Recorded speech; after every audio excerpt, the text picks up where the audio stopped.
let's continue on. Now, in order to start recognizing how to fight fair, we got to set up some ground rules.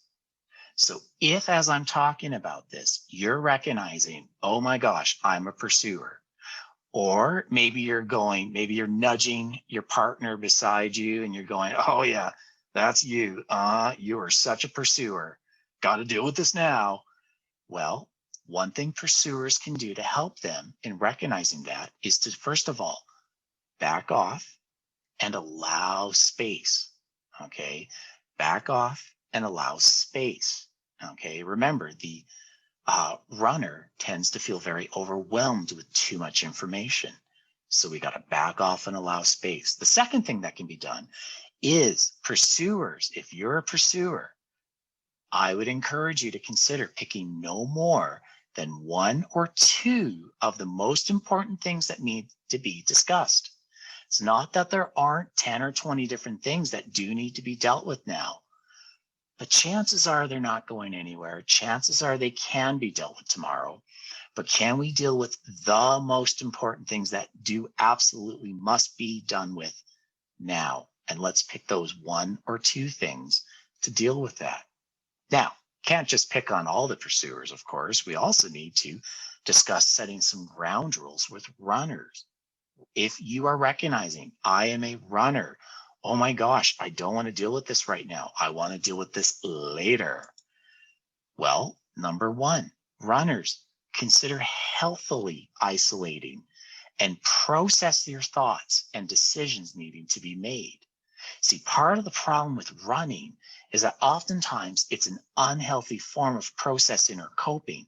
All right. So you end off, I'm out of here. I'm going for a drive. And you drive, and 2 days later, you show back at home. Might not be good unless it's an agreed upon ground rule.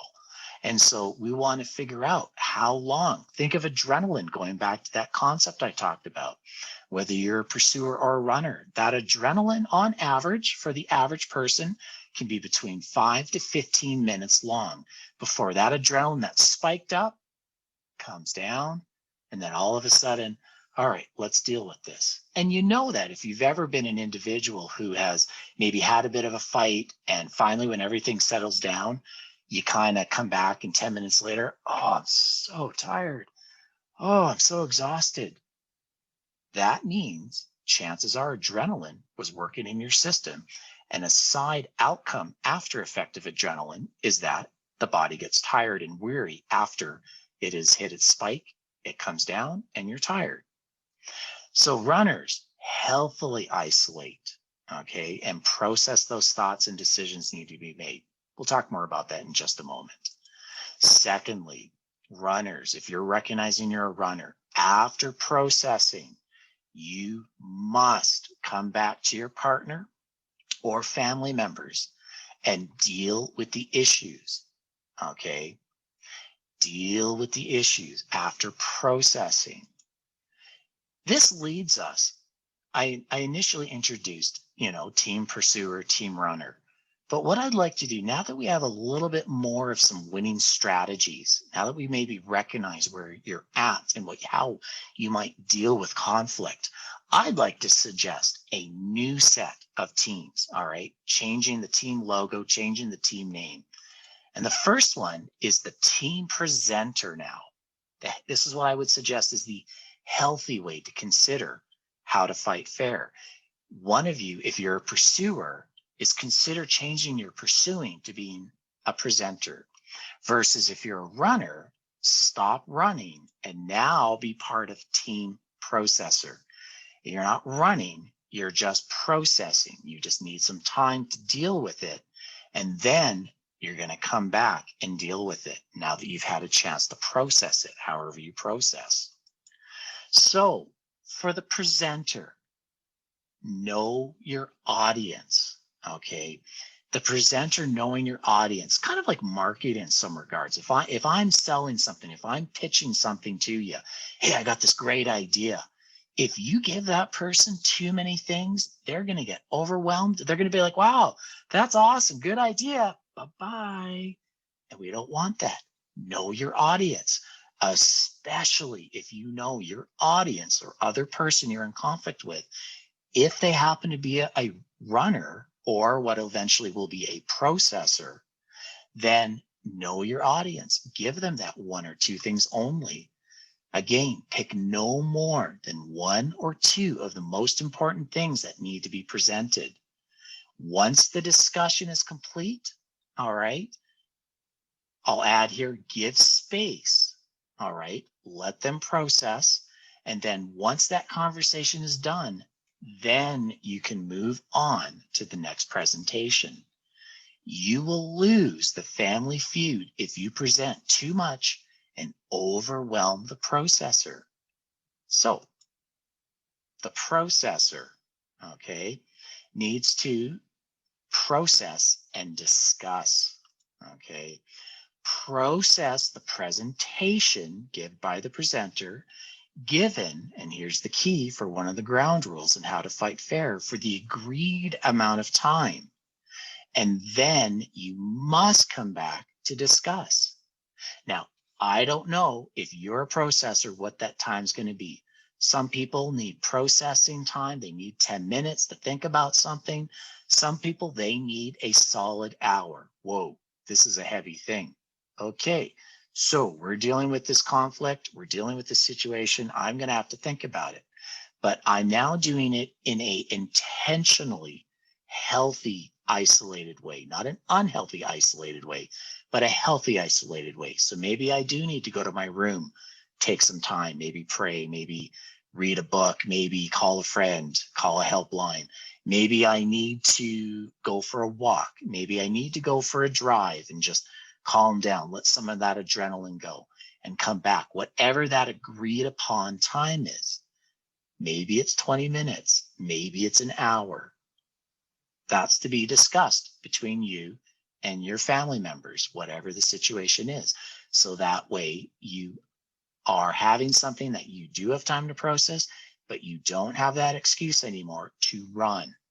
Because remember, runners, your pursuer, or now the presenter, is able to go, hey, I'm going to give you space, take all the time you want, or is an hour okay? Come back in an hour. Let's continue on with this discussion. Okay, just a different way of looking at it. So ultimately, this leads us to that third winning strategy. Now, both the presenter and the processor can discuss and agree upon the rules of engagement. So how is space going to be given if you're a presenter? How much time does the processor need? Agree and discuss and talk about those rules of engagement so that way you know what's fair. A teenager might need some time to calm down because that part of the brain is over challenged, overstimulated. Maybe we got some emotion kicking in and they're going to need some time to work things through. Maybe they just need to talk it out if they're a presenter style. If your child is a presenter, they just need to talk. And as a processor, you're just going to have to sit back and listen to them, allow their voice to be heard. Same thing with couples. Okay, it works both ways that way. Just make sure, though, in whatever the situation, okay, that you are in those conversations as best as possible, emotionally, mentally, and physically present, or you will both lose the family feud. You know, being present is a very important concept. You know, this is quite often, you know, when you're dealing with, let's say, family or a couple situation, you know, all of a sudden, honey, are you listening to me? Oh, yeah, dear, I'm here. Well, okay, how many of you know you can be in the room? I can be on screen, but not really on screen. Okay, I can be physically present, but maybe I'm not mentally present. Maybe I'm physically and mentally present, but am I emotionally in tune with how I'm feeling? Am I emotionally in tune with how my partner or my family is feeling? We got to combine all three of these together. And if that sounds like hard work, Yeah, some days it is, depending where we're at.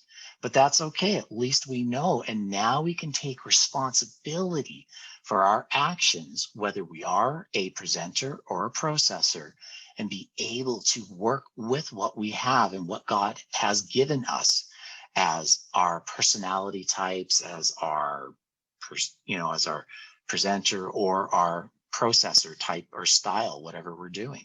Okay. Key is this as well. Another winning strategy, okay, is if neither team, individually or as a family unit, can resolve the issue and emotions are beginning to escalate, or that adrenaline starting to go round two again, here it's rising up again, it's time for both sides to have a timeout. Okay. It's okay. I mean, we do it with kids. We that's kind of a common thing, whether you're talking about timeouts or time ins, depending on what parenting style you follow.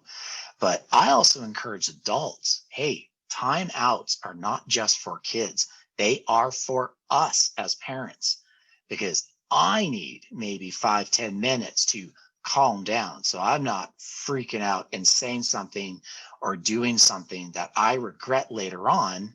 And now I'm having to go to counseling, or my kids are having to go to counseling, or all of us are having to go to counseling. We all make our mistakes. All right. We all have our challenges that we work out. But by allowing us a time out, it allows us to be able to calm down so we can come back being calm, caring, and more approachable. Okay. And so just something to keep in mind as well as a winning strategy where we're dealing with a family feud.